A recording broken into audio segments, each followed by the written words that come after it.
Mrs. Harrison here again. Time for another story. Let's go. A Quiet Night In by Jill Murphy. I want you all in bed early tonight, said Mrs. Large. It's Daddy's birthday and we're going to have a quiet night in. Can we be there too? Asked Laura.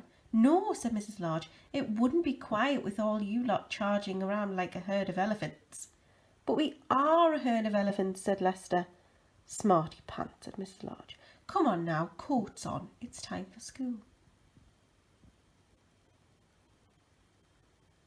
That evening, Mrs. Large had the children bathed and in their pyjamas before they had even had their tea.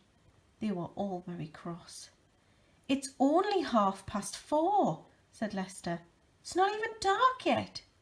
It soon will be, said Mrs. Large grimly. After tea, the children set about making place cards and decorations for the dinner table. Then they all tidied up. Then Mrs. Large tidied up again. Mrs. Large arrived home looking very tired. We're all going to bed, said Lester. So you can be quiet, said Laura. Without us, said Luke. Shh, said the baby. Happy birthday, said Mrs. Large. Come and see the table. Mr. Large sank heavily onto the sofa. It's lovely, dear, he said. But do you think we could have our dinner on trays in front of the TV? I'm feeling a bit tired.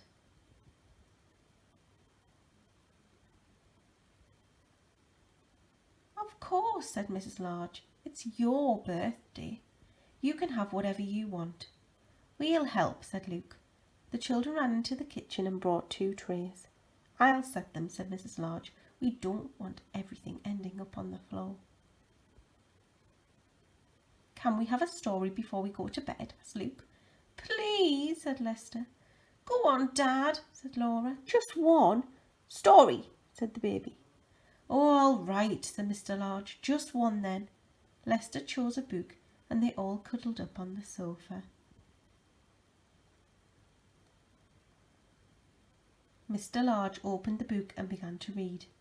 One day, Binky Bus drove out of the big garage. Hello, he called to his friend, Mickey Milkfloat. I don't like that one, said Laura. It's a boy's story. Look, said Mr. Large, if you're going to argue about it, you can all go straight to bed without any story. So they sat and listened while Mr. Large read to them.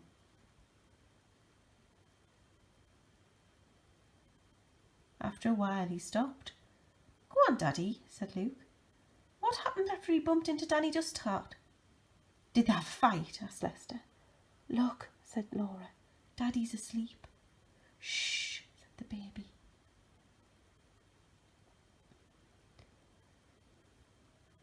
Mrs. Large laughed. Poor Daddy, she said. Never mind, we'll let him snooze a bit longer while I take you all up to bed. Will you finish the story, Mum? Asked Lester. We don't know what happens in the end, said Luke.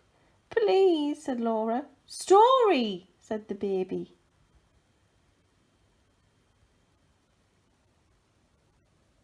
Move up then, said Mrs. Large. She picked up the book and began to read. Watch where you're going, you silly dust cart, said Binky. Just then Pip the police car came driving by. After a while, Mrs. Large stopped reading.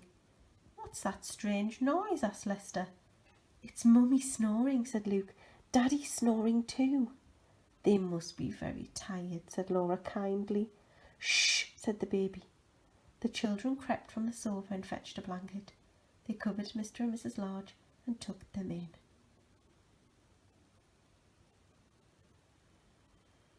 We'd better put ourselves to bed, said Lester. Come on. Shall we take the food up with us? Asked Luke. It is on trays. It's a pity to waste it, said Laura. I'm sure they wouldn't mind. Anyway, they wanted a quiet night in. Shh, said the baby.